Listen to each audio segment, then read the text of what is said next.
Halo guys, welcome back again to my channel bersama saya Hansan di sini dan seperti biasanya setiap harinya saya akan buatkan video seputar cryptocurrency. Apa kabar kalian hari ini semuanya? Semoga dalam keadaan yang baik-baik saja. Di video hari ini saya bakalan membahas beberapa chart yang menurut saya sangat penting untuk kita lakukan update karena ada beberapa perubahan baru yang perlu kita lihat. Selain itu juga saya akan bahas kira-kira apa sih yang menyebabkan Bitcoin sampai hari ini masih stuck di kurang lebih area 30-an ribu dolar. Apa sebenarnya yang mau disampaikan oleh Bitcoin dan apa yang kita bisa expect untuk beberapa waktu mendatang. Kalau misalnya kalian tertarik tentang semua itu, stay tune terus sampai akhir video. Kita sekarang akan mulai dari CoinMarketCap terlebih dahulu. Per hari ini secara global market cap crypto berada di angka 1,18 triliun dolar atau naik sekitar 0,6%. Nah, di top 10 coin sendiri sebenarnya dominan berwarna hijau, walaupun sebenarnya kenaikannya nggak terlalu signifikan, hanya sekitaran 0,sekian% rata-rata. Satu-satunya yang performanya cukup baik itu adalah Solana dengan kenaikan 8,7%, menjadikan dia top performer hari ini ke harga 21,85 dolar. So, itu adalah outlook sementara dari beberapa top coin yang ada. Sekarang kita langsung aja masuk ke data dan berita terbaru hari ini. Nah, yang pertama, ini menurut saya cukup menarik, teman-teman. Headline hari ini, ETF approval may boost Bitcoin's liquidity, but it won't be a game changer. Jadi, ini adalah statement yang dikeluarkan oleh salah satu analis di JP Morgan. Bahkan dia adalah seorang managing director di JP Morgan, menyampaikan bahwa ya bisa aja spot Bitcoin ETF itu bakalan di-approve, tapi menurut dia ini bukan sebuah game changer. Bukan sesuatu yang besar menurut dia. Ya, walaupun pasti akan ada dampak ke likuiditas atau liquidity, tapi bagi dia ini bukan sebuah hal yang besar gitu. It's not a big deal lah intinya menurut dia.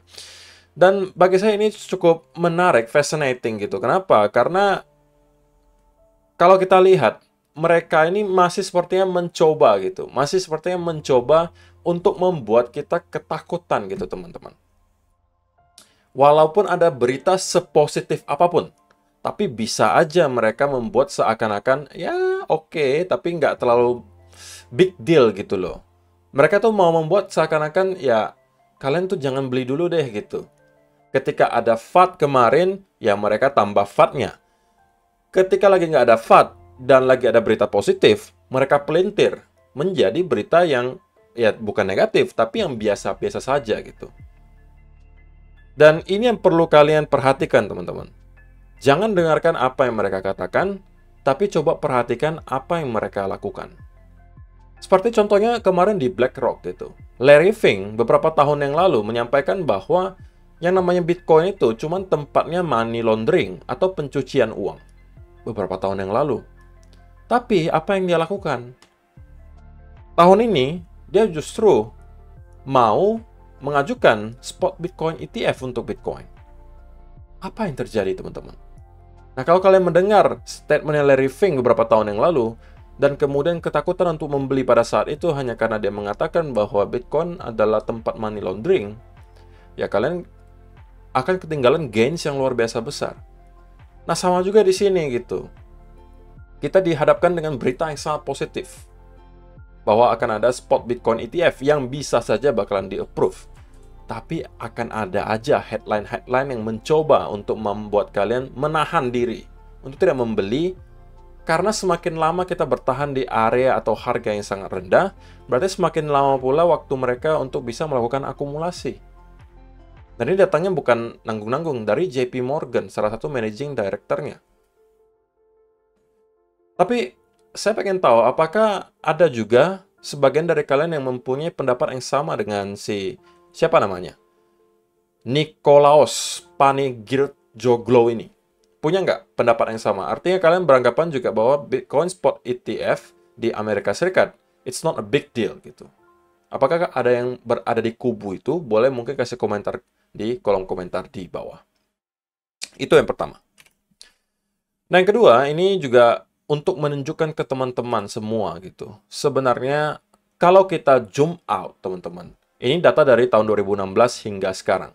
Jika kita bandingkan Bitcoin dengan beberapa aset di sini seperti S&P 500, kemudian US Real Estate, Gold, US Dollar, Nigerian Naira, Turkish Lira, dan Argentina Peso, Bitcoin itu outperform mereka dari tahun ke tahun, teman-teman. Dan kalau kalian lihat di sini, ini jika kita bandingkan, semua aset yang ada di sini itu terus mengalami penurunan secara eksponensial, teman-teman. Artinya apa? Value Bitcoin jika kita bandingkan dengan beberapa yang ada di sini itu terus mengalami peningkatan.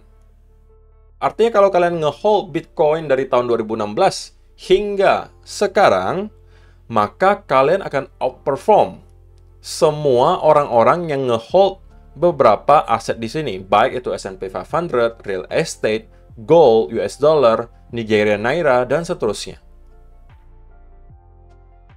Ini mungkin kalian tidak rasakan kalau kalian baru masuk misalnya di tahun 2021 atau 2022, karena kalian ngerasa, aduh kok, ini kayak nggak benar sih. Kenapa? Orang saya dari kemarin loss mulu kok. Gimana caranya gitu kan?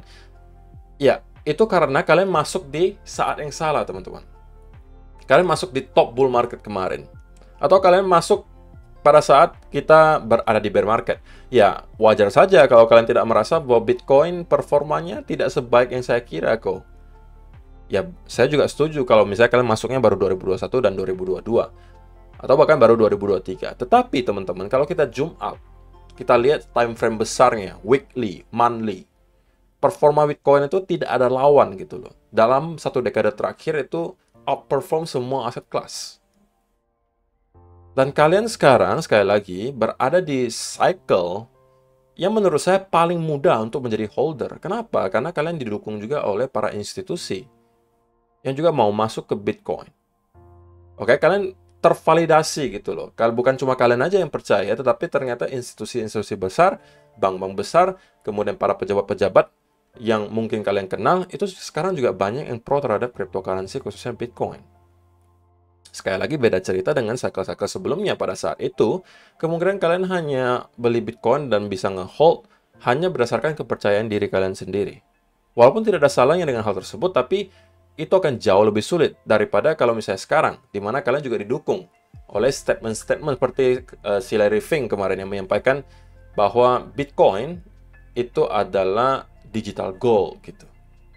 Ya, intinya yang dia sebutkan seperti itulah.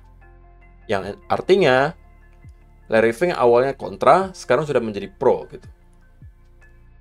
Jadi semoga dengan adanya beberapa bantuan gitu dari para institusi, dari para pejabat tinggi atau orang-orang yang kalian kenal yang juga udah mendukung Bitcoin, itu membuat kalian juga lebih firm lagi mentalnya, lebih tough lagi untuk bisa ngehold sampai ke all time high yang baru.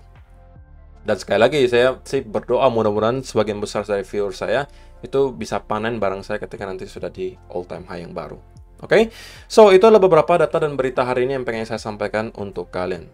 Sekarang kita akan masuk ke chart. Saya akan melakukan update dulu di dollar index, teman-teman. Nah, untuk dollar index sendiri sebenarnya ada sesuatu hal yang menarik gitu, bahwa kita mendapatkan ada sell off yang lumayan kenceng di sini, teman-teman. Dan ini harusnya tidak mengejutkan ya bagi kalian, harusnya tidak mengejutkan karena inilah hal yang sudah kita expect kemarin terjadi. Dan saya terakhir kali melakukan update, saya sampaikan teman-teman, ini bisa justru menjadi peluang untuk kalian melakukan short. Atau ada peluang bagi kalian untuk menghasilkan cuan dari dollar index. Karena ada peluang di sini untuk kita kembali melakukan drop.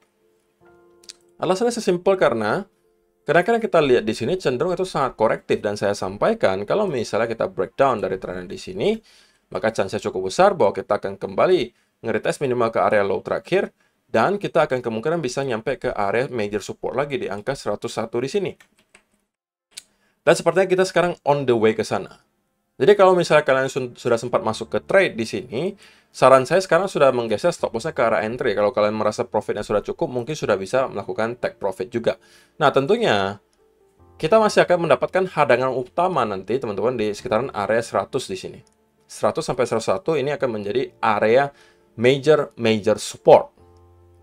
Kalau kita sampai mampu jebol di bawah area tersebut dan closing daily candle di bawah area itu, ini akan menjadi sebuah booster yang sangat baik menurut saya, terutama untuk stock market Amerika, dan harusnya Bitcoin cepat atau lambat bakalan catch up juga. Kita tahu secara historis faktanya adalah biasanya ketika S&P 500 atau stock market Amerika itu sudah kembali ke all time high yang baru, beberapa bulan kemudian biasanya Bitcoin juga performanya bakalan baik.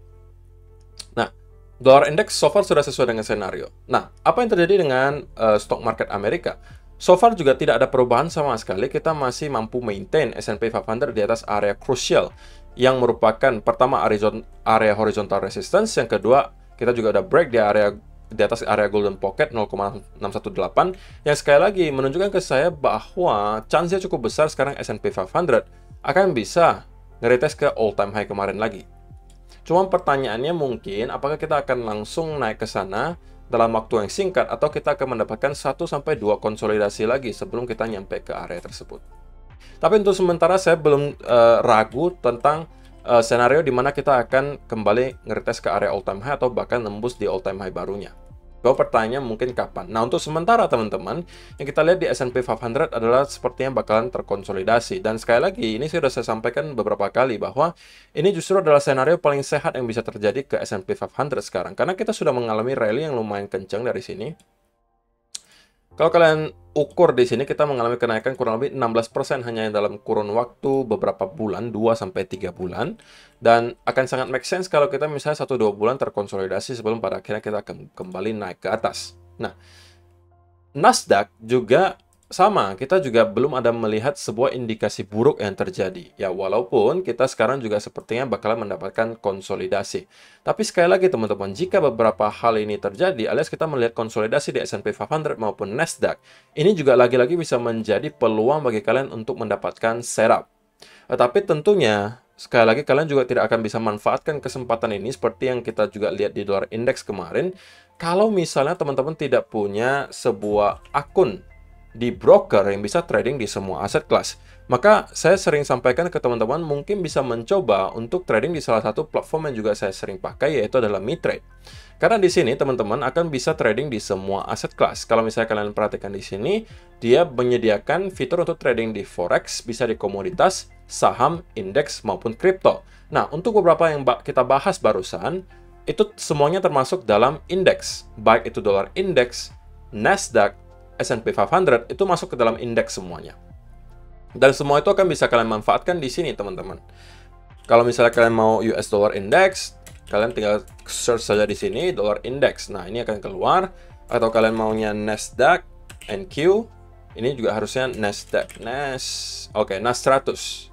Ada juga S&P 500, SPX 500 di sini.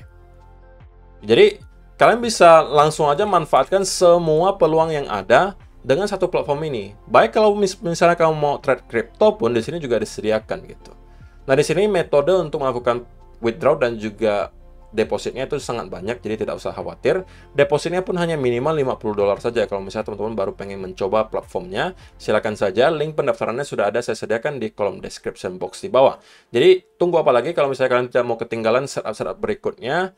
Ketika setup tersebut datang, silakan kalian langsung aja daftar, mungkin salah satunya di MiTrade dengan link yang sudah saya sediakan di kolom description box di bawah. Oke? So, teman-teman, sekarang kita bakalan lanjut. Ya. Kita tadi sudah bahas dollar index, sudah bahas S&P 500, sudah bahas juga Nasdaq. Sekarang waktunya untuk Bitcoin.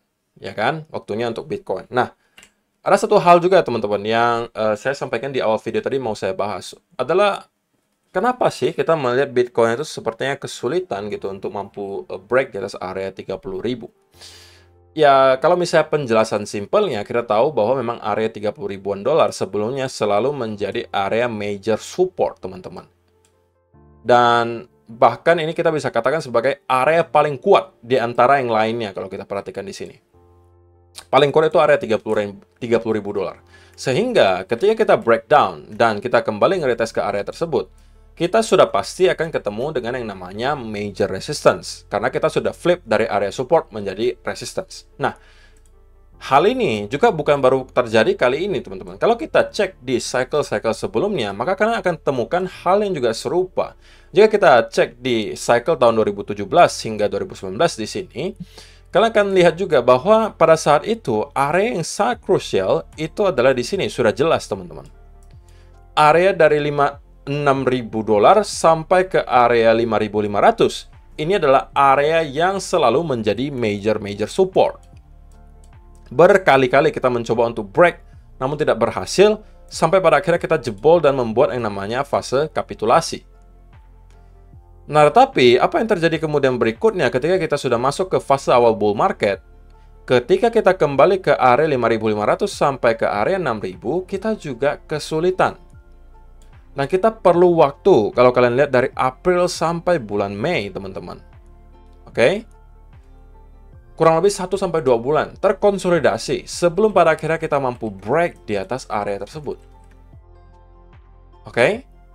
Kalau menurut kalian, itu kan cuma kebetulan kali kok, nggak mungkin sebelumnya juga kayak gitu. Oke, kita cek di cycle sebelumnya. Cycle 2014, ketika itu kita juga mencapai top bull market, dan kalian bisa mengidentifikasi area mana yang akan menjadi major support. Kalau di sini jelas, di area 460-an sampai 400 dolar. Yang selalu menjadi major support. Pada akhirnya kita jebol. Ya kan, jadikan resistance. Kemudian kita masuk ke fase kapitulasi. Nah, lalu apa yang terjadi berikutnya? Kita mulai start untuk building momentum lagi dan masuk ke fase awal bull market. Namun, ketika kita masuk ke fase awal bull market dan kembali ke area yang sebelumnya menjadi major support tersebut, apa yang terjadi? Kita kemudian juga kesulitan, teman-teman, untuk mampu break di atas area tersebut. Dan kita bisa lihat, ini bahkan dari Oktober 2015 sampai Mei 2016. Oke? Oktober, November, Desember, Januari, Februari, Maret, April, Mei. 7 bulan. 7 bulan Bitcoin mencoba untuk break di atas area tersebut. Sampai pada akhirnya mereka mampu jebol, retest, dan baru kita siap untuk melakukan pergerakan parabolik. Nah, jadi sekarang teman-teman, itu hanya pengulangan dari yang sudah kita pernah lihat beberapa kali sebelumnya. Bahwa kita ketemu dengan top bull market di sekitaran sini, anggap saja ini adalah sebuah double top gitu ya, kita anggap topnya di sini. Kemudian, kita identifikasi area major supportnya sebelah mana, sudah jelas di sekitaran area 30.000 dolar. Yang selalu mendapatkan bounce setiap kali kita nyentuh. Sampai pada akhirnya kita mampu jebol, dan apa yang terjadi, kita masuk ke namanya fase kapitulasi. Baru kita start building momentum untuk masuk ke awal bull market, dan kita kembali ngeretest ke area major support tersebut yang sekarang harusnya menjadi major resistance.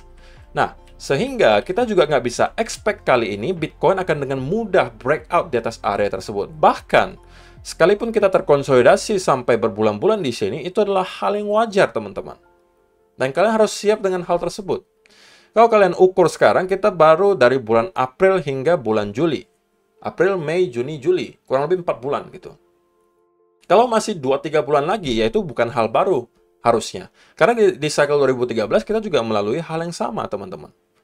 Maka saya sampaikan sekali lagi, portofolio kalian sekarang itu harus siap dengan segala senario yang bisa terjadi. Apa saja senarionya? Senario pertama yang paling ideal, yang paling diharapkan tentunya adalah kita langsung break dari sini, retest, dan kemudian kita langsung akan merangkak lagi terus naik ke atas sampai ke all time high baru. Ini senario yang paling ideal. Tetapi senario yang kedua yang juga belum ada, maksudnya belum tertutup kemungkinan terjadi adalah kita kembali ke lower low baru. Senario portofolio kalian juga harus siap dengan senario ini, teman-teman.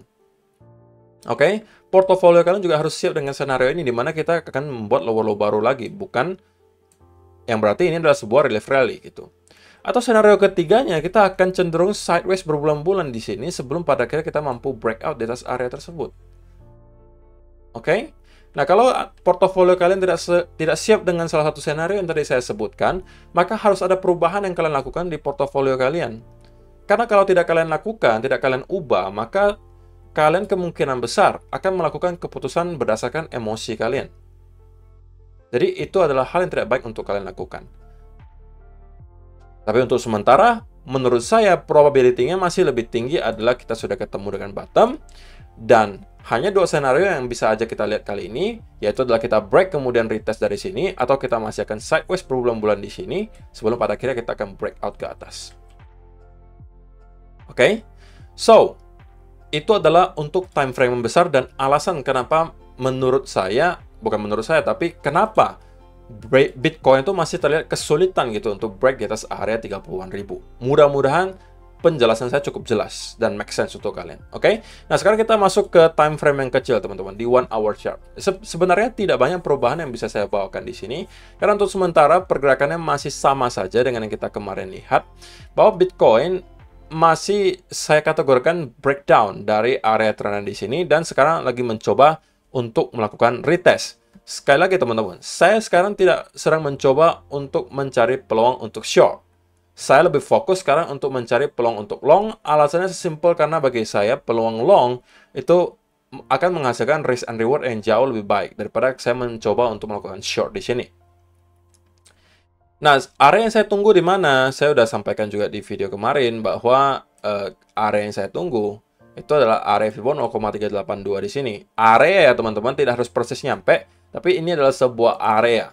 Saya harus pantau lagi dari segi price action, apakah saya harus menunggu sampai dia nyampe ke sekitaran area di sini, atau di sini, atau di sini. Ini tergantung nanti price action-nya seperti apa. Kalau kita zoom up juga, kita akan ketemu bahwa memang area di sini itu sebelumnya juga memang merupakan area major resistance yang harusnya juga akan sekarang menjadi support lagi. Sehingga area 29.200 sampai area 28.700 itu akan menjadi sebuah range bagi saya. Nah, kalau nyampe ke area tersebut, saya juga akan membuka posisi menggunakan teknik dollar cost averaging. Artinya saya membuka posisi kemungkinan akan dibagi 2 atau 3, teman-teman. Mungkin kalau misalnya sudah ada indikasi bahwa ada pelemahan momentum bearish, saya akan start masuk, turun lagi masuk, turun lagi masuk. Dan invalidasinya adalah tentunya kalau kita sudah breakdown dan kemudian melakukan konsolidasi, saya akan keluar dari trade tersebut. Oke, tapi untuk sementara untuk short term, sekali lagi karena kita mendapatkan clue dari market bahwa mereka tidak mampu maintain di atas area trendline ini. Oke, dan kita juga melihat kenaikan yang kita lihat di sini cenderung korektif, maka untuk short term saya masih harus katakan saya cenderung berada di kubu yang bearish. Walaupun saya tidak akan mencari peluang untuk short, tapi secara price action menunjukkan sedikit lebih ke arah bearish, dan saya pengennya melihat Bitcoin itu drop minimal untuk kembali nge-retest lagi ke area low terakhir 29.700 di sini, dan kemungkinan besar kalau misalnya itu yang kita lihat dan kita jebol, kita akan langsung menuju ke sekitaran area 29.200 sampai 28.700, di mana ini adalah area yang saya tunggu. Oke. Invalidasinya apa kok kalau misalnya scenario ini tidak akan terjadi? Invalidasinya sesimpel kalau misalnya teman-teman melihat kita kembali reclaim di atas area di sini, kemudian kita melakukan atau membuat bullish continuation pattern, ini akan menginvalidasi scenario tersebut, dan ini berarti kita akan kembali nge-retest ke area high terakhir. Tapi bagi saya probabilitas yang lebih tinggi sekarang untuk short term adalah kita akan mencoba untuk nge-retest dulu minimal ke sekitaran area low terakhir di sini. Oke, semoga penjelasannya cukup jelas untuk video hari ini. Terima kasih untuk kalian yang sudah menonton sampai selesai. See you in the next video. Bye-bye.